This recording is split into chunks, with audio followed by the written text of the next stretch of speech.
లో కూడా BRS party BJP party రెండు కలిసి పోటీ చేసినా కూడా 1/3 సీట్లు కూడా రాలే.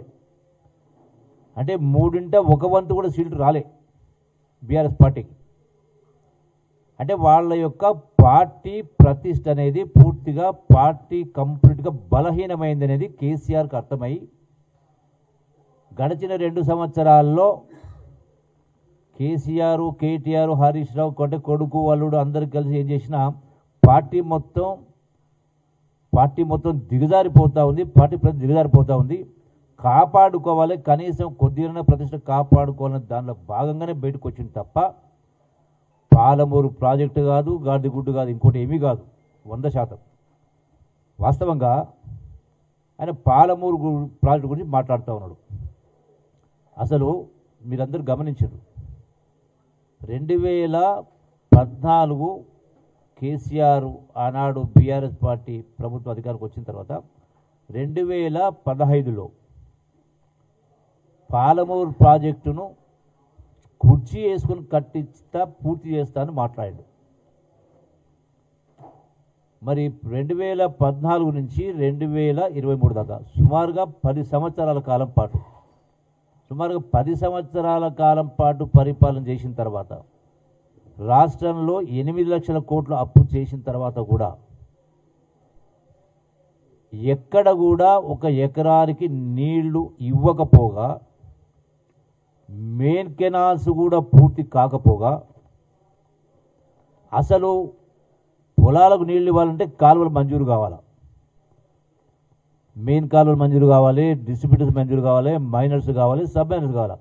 అసలు వీటి శాంక్షనే లేదు ఒకటి.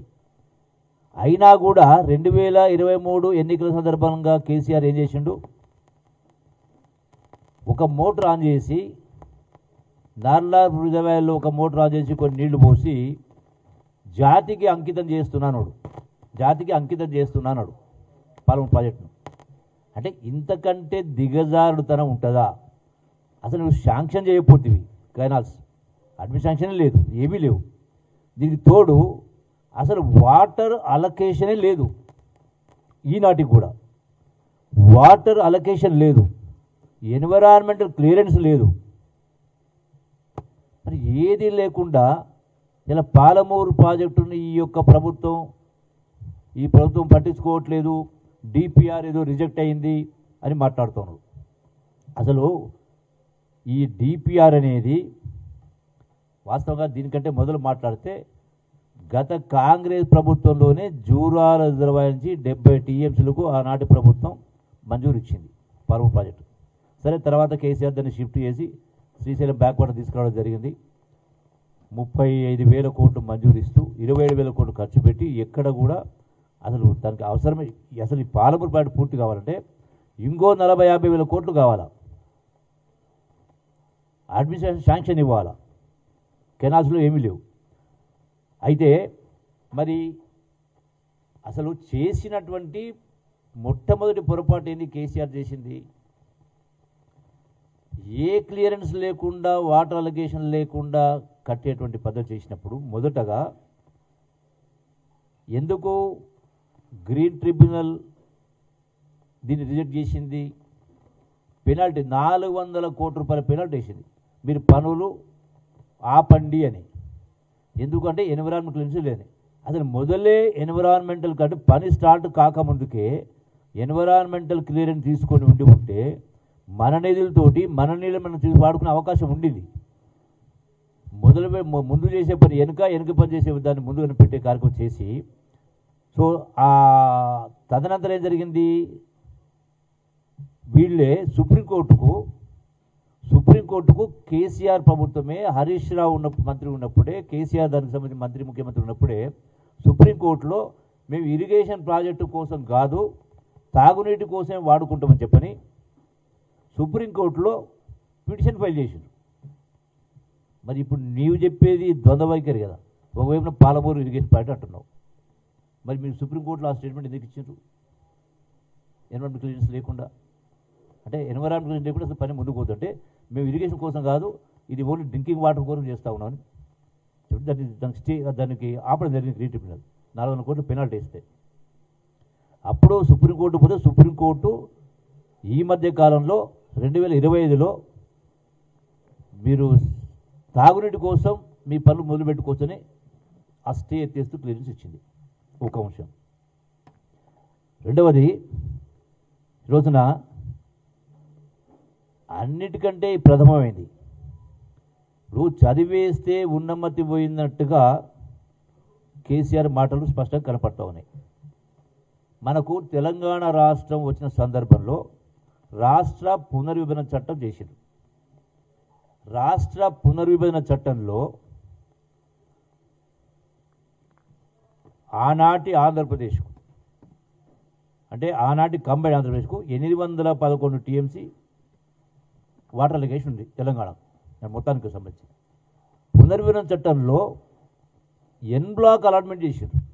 అంటే 811 టీఎంసీలు తెలంగాణ ఆంధ్ర కలిపి 811 టీఎంసీ అని ఇచ్చారు.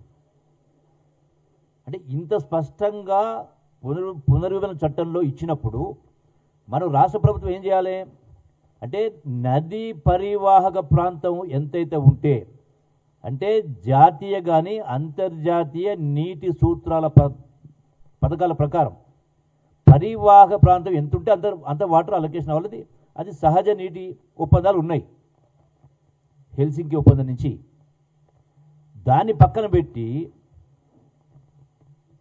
సెన్స్లెస్గా మాకు 290 టీమ్స్ మేము వాడుకుంటాం, 511 టీమ్స్ మీరు వాడుకోండి అని 10 సంవత్సరాల పాటు ఇచ్చింది కదా. అంటే లేని హక్కును మీరు ఆంధ్ర వాళ్లకు కల్పించే కార్యక్రమం చేసిండ్రు. ఆ రోజు నుంచి ఈనాటి వరకు మీరు ఈ 10 సంవత్సరాల కాలం ఇదే మన రైట్ కోసం 69.5% కోసం మనం ఫైట్ చేయకుండా 39కే మీరు ఒప్పందాలు చేసుకున్నారు. నీళ్ళు వాడుకోవడానికి వాళ్ళు హక్కు ఇచ్చింది మీరు. అంటే you have created circumstantial evidence. Andhra వాళ్ళ ఒక సాక్ష్యం కింద మీరు చూపించే కార్యక్రమం చేశారు. దానికి తోడు మీరు అది రెండవది ఇంకో తప్పిదం చేశారు. ఈ ప్రాజెక్ట్ కోసం 45 టీఎంసీలు మైనర్ ఇరిగేషన్ సేవింగ్స్ ద్వారా మేము దీన్ని పాలమూరు వాడుకుంటామన్నాడు. మైనర్ ఇరిగేషన్ తెలంగాణకు సంబంధించి మైనర్ ఇరిగేషన్లో 45 టీఎంసీలు మాకు మిగులుతున్నాయని చూపిస్తే రేపు ట్రిబ్యునల్ ఆర్డర్లో కానీ కోర్టులలో కానీ మీకు 40 టీమ్స్ అదనంగా ఉంది కదా అని దాన్ని కట్ చేసే అవకాశం లేదా? మనం నష్టపోవా? అందుకే మీరు అసలు ఫస్ట్ ఎన్విరాన్మెంటల్ క్లియరెన్స్ తీసుకొని అసలు మీరు ప్రాజెక్టు ముందుకు తీసుకెళ్లే కార్యక్రమం చేసి ఉంటే మన నిధులతోటి, కేంద్ర ప్రభుత్వం నిధులు ఉన్నప్పుడు మనకు అన్ని క్లియరెన్స్ అవసరం, కేంద్ర ప్రభుత్వం నిధులు అవసరం లేనప్పుడు మనకు ఒక అవకాశం ఉండింది. దాని మీద జారబిడ్చే కార్యక్రమం చేశారు. మిగతా 45 టీంలు మీద 90 టీమ్స్ అంటారు. మిగతా 45 టీమ్స్లు ఏదో గోదావరి వాటర్ను పోలవరం ద్వారా వట్టిసీమకు సంబంధించి ఆంధ్ర రాష్ట్రం వాడుకుంటా ఉన్నప్పుడు ఆ ఏదైతే 80 టీమ్స్ మిగులుతూ ఉన్నాయో అందులో 40 టీమ్స్ తెలంగాణ వాటాని. అంటే మైన్ ఇరిగేషన్ 40 టీమ్స్ సేవింగు, అట్లాగే గోదావరి అడిషనల్గా అయితే మనకు సేవింగ్ వస్తూ ఉందో వట్టిసీమ ద్వారా వస్తుంది 40. ఈ 90 టీమ్స్ ద్వారా మాకు నీళ్ళు ఇవ్వడితే ఇది ఆల్రెడీ ఇప్పటికే ట్రిబ్యునల్ ఉంది. అంటే మీరు 10 సంవత్సరాల కాలం, నేను ఏమంటా ఉన్నా, కేసీఆర్ గారు, కల్వకుంట్ల చంద్రశేఖర్ గారు, మీరు మేధావులు కదా, మీరు 10 సంవత్సరాలు అధికారం ఉన్నారు. అసలు కోర్టులకు ఎందుకు పోతారు? ప్రభుత్వాలు చేయనప్పుడు. ప్రభుత్వాలకు న్యాయం చేసేటువంటి బాధ్యత ఉంది, అధికారం ఉంది. కేంద్ర ప్రభుత్వాలకు రాష్ట్రాల సమస్యలు వచ్చినప్పుడు ఏది న్యాయమో ఏది అన్యాయం అనుకున్నప్పుడు కేంద్ర ప్రభుత్వాలకు ఆ నిర్ణయాధికారం ఉంది, చట్టాలు చేసే అధికారం ఉంది. రాజ్యాంగాన్ని ఇప్పటికి 120 సార్లు మార్చుకున్నాం. మరి మీకు ఎప్పుడైతే పార్లమెంట్లో విభజన చట్టంలో ఎన్ బ్లాక్గా 811 టీమ్స్ ఇచ్చినప్పుడు తెలంగాణలో కృష్ణా నదీ పరివాహక ప్రాంతం 69.5 ఉన్నప్పుడు మరి ఆ ప్రకారం మీరు ఎందుకు ఆ యొక్క హక్కుల్ని మీరు బీజేపీ ప్రభుత్వం వాడుకోలేదు? మీరు బీజేపీ బీఆర్ఎస్ రెండు కలిసి అంటగా ఆగినాయి కదా. అందులో భాగంగానే కదా మీరు నోట్ల రద్దుకు సపోర్ట్ చేసిండ్రు, జిఎస్టీకి సపోర్ట్ చేసిండ్రు, ప్రెసిడెంట్ ఆఫ్ ఇండియా ఎలక్షన్కి బీజేపీ సపోర్ట్ చేసిండ్రు, వైస్ ప్రెసిడెంట్ ఆఫ్ ఇండియా ఎలక్షన్లో బీజేపీ సపోర్ట్ చేసిండ్రు. అంటే అడుగడుగున ప్రతి సందర్భంలో మీరు బీజేపీ సపోర్ట్ చేసినప్పుడు మరి ఎందుకు మీరు ఈ హక్కును మనం కేంద్ర ప్రభుత్వం దీన్ని చట్టాన్ని సవరించి మనకు హక్కు ఇవ్వలేదు? ఏ ట్రిబ్యునల్స్ ఏర్పాటు చేసింది కేంద్ర ప్రభుత్వమే కదా. కేంద్ర ప్రభుత్వం ఏ ట్రిబ్యునల్ ఏర్పాటు చేయొచ్చు, రద్దు కూడా చేయొచ్చు. అంటే పార్లమెంటుకు హక్కు ఉంది, అధికారం ఉంది, అయినా మీరు ఎందుకు వద్దని మరి చేయించుకోలేకపోయినారు? మీరేదో గొప్పగా సాధించినట్టుగా 10 సంవత్సరాల ప్రభుత్వం ఈ కేసీఆర్ ఇలా ఈ రోజున రేవంత్ రెడ్డి గారు 2 సంవత్సరాల ప్రభుత్వం చేయనట్టుగా దద్దమ్మలని మాట్లాడుతారు. వీళ్ళు దద్దమ్మలు ఎవరు? మీదే మీ వైఫల్యం స్పష్టంగా కొట్టొచ్చుంటుగా కనపడతా ఉంది. మీరు, మీ అల్లుడు గారు, ముఖ్యమంత్రి గారు ఇరిగేషన్, రెండో పర్యాయం 2 మీరే. రెండవది మరి 2018 నుంచి 23 దాకా కూడా అటు ఆంధ్రలో జగన్ ప్రభుత్వం ఉన్నది. మీరే మాట్లాడిండ్రు కదా రాయలసీమ రతనాలసీమ చేస్తామని, స్పష్టంగా నీళ్లు వాడుకోవచ్చని, గోదావరి మీరు వాడుకోవచ్చని మాట్లాడిండ్రు కదా. అప్పుడు మరి కేంద్ర ప్రభుత్వం అప్పటిదాకా 2023 దాకా మీరు సపోర్ట్ చేసుకుంటూ వచ్చింది కదా. అంటే మీకు బీజేపీకి సఖ్యత ఉండి కూడా మీరు చేయలే. ప్రతి సందర్భంలో అడుగడుగునా సపోర్ట్ చేసి కాంగ్రెస్ ప్రభుత్వం ఏ ఎన్నికలు వచ్చినా బీజేపీకి సపోర్ట్ చేయలేదే. మొన్నకు సంబంధించినటువంటి ఉపరాష్ట్రపతి ఎన్నికల్లో కూడా కాంగ్రెస్ పార్టీ క్యాండిడేట్ పెట్టడం జరిగింది, మీ లెక్క సపోర్ట్ చేయలే కదా. అన్నప్పుడు